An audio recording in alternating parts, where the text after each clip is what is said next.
अदाकार और गुलकार फरहान सईद पाकिस्तान तहरीक-ए-इंसाफ पीटीआई के चेयरमैन इमरान खान की हिमायत में सामने आ गए और इनके हक में पैगाम जारी किया है।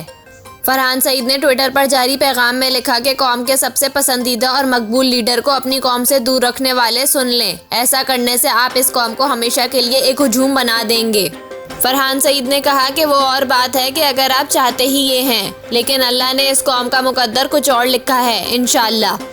वाज़ेह रहे कि इमरान खान के नाकाबिले ज़मानत वारंट गिरफ्तारी जारी होने के बाद इस्लामाबाद पुलिस की टीम लाहौर पुलिस की भारी नफरी के हमरा गुज़िश्ता रोज़ से समान पार्क पर मौजूद है, जहां इसे पीटीआई कारकुनान की जानिब से शदीद मुज़ाहमत का सामना है। कई घंटे गुजर जाने के बाद भी इस्लामाबाद पुलिस जमान पार्क से इमरान खान को अब तक गिरफ्तार ना कर सकी। जमान पार्क के इर्द गिर्द पुलिस की इजाफी नफरी तैनात कर दी गई है, जिसने इलाके को मुकम्मल तौर पर घेर रखा है, जबकि कसूर, गुजरांवाला और शेखोपुरा से पुलिस की भारी नफरी भी पहुंच गई है।